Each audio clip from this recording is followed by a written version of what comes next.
Jesus. Always wanted an audience I can look up to.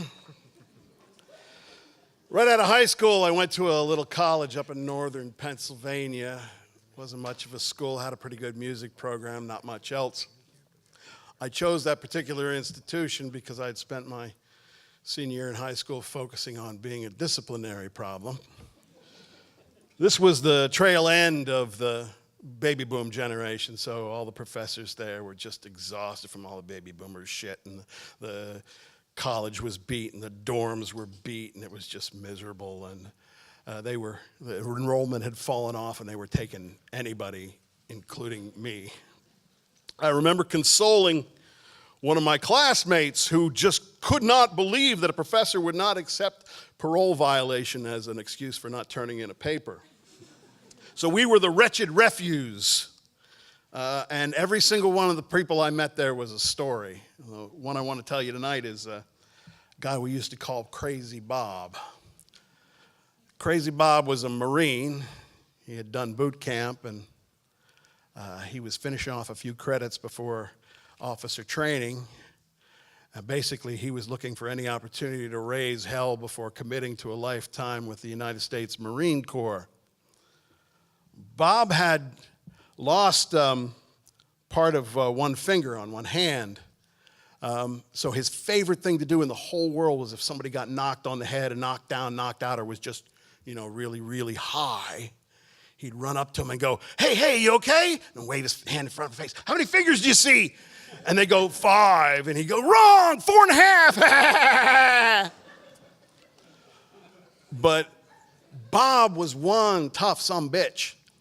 There was no Marine ROTC at this particular school, so he had to train with the Army ROTC. And they used to do these cross-country runs, and the Army guys and Bob hated each other. So on one particular day, they told Bob they were doing a 10-mile cross-country run to a state park where a couple of vans would pick him up and bring him back to school. Now, Bob insisted on running in full uniform with a full pack, and the guys in the Army ran in shorts and T-shirts. And Bob always ran way out ahead of everybody else, which is one of the reasons they hated him. Nobody could keep up with him. On this particular run, they let him get way out ahead. And at the 5-mile mark, they all turned off to where the vans were really waiting and went back to school. And Bob kept running all the way out to the state park. And when there was no vans waiting for him, he turned around and ran all the way back. Now, this was in the mountains where that's 20 miles plus a couple of thousand feet of elevation change during that run. The Army guys spent the whole weekend together figuring that Bob was going to be angry and want to pick a fight, and they wanted to be able to gang up on him. Bob never mentioned it. 6 months later, it's Army ROTC Day on campus. And the Army guys dress up in the uniforms, they do a little fancy marching, they flip the guns, but the highlight was rappelling off the side of the girls' dorm and then racing each other to climb back up. Now, I know that doesn't sound like much. You've seen 4-year-olds do that on YouTube, but it was a big deal for the Army ROTC, and they used to say, if you can't get laid on Army ROTC Day, give up. So they did the rappelling, and then they started climbing back up. And there, up at the top of the building, was Bob. Scared him pretty badly. Bob had slept overnight on the roof under a ventilation cover in 20-degree weather to make sure he could be at the top of the building to greet them when they climbed back up. Scared one guy so badly he wet himself and fell off the building and was hanging upside down from his safety line. Wetting yourself is bad enough. Wetting yourself when you're upside down is a whole nother thing. None of the Army guys would climb up to meet Bob. They all backed down the wall. I don't think any of them got laid that night. I think maybe Bob did. All he did the whole time was to stand up there and wave at him with a little 4-fingered hand. Smile. I came to Bob's attention because he found out that I had an interest in electronics and quite a reputation for rascality.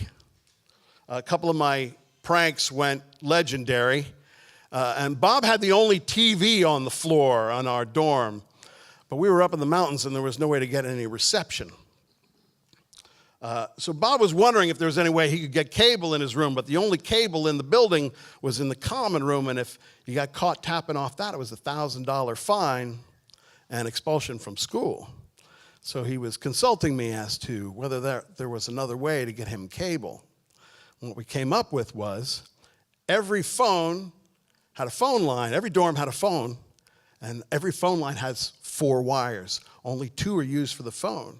If you were to somehow get the cable signal into those other 2 wires, everybody on the floor could have cable TV. The only problem with this was the only place you could do that unseen was in a 3rd floor junction box in the elevator shaft. So one Saturday night, Bob rappelled down the elevator shaft to the 3rd floor. We were concerned about the elevator coming up and hitting him, so we sent a buddy of ours to take the elevator all the way down to the basement and hold it there with the doors open. Unfortunately, we had picked a guy called Little Bill who smoked more weed than Snoop Dogg. And Little Bill promptly went down there and fell asleep, and the doors closed. So about 4:30 in the morning, one of the guys on the 5th floor was trying to sneak his girlfriend out of the dorm and hit the call button, and up came the elevator.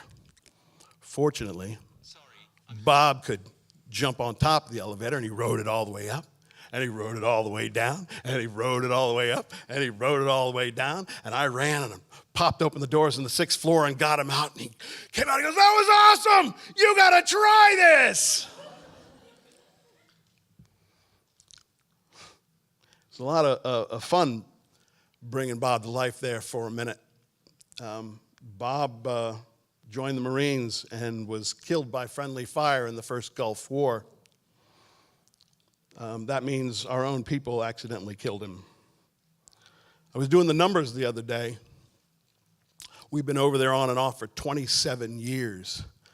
That's longer than the Revolutionary War, the War of 1812, the Civil War, the Spanish-American War, World War I, World War II, and the Korean War combined.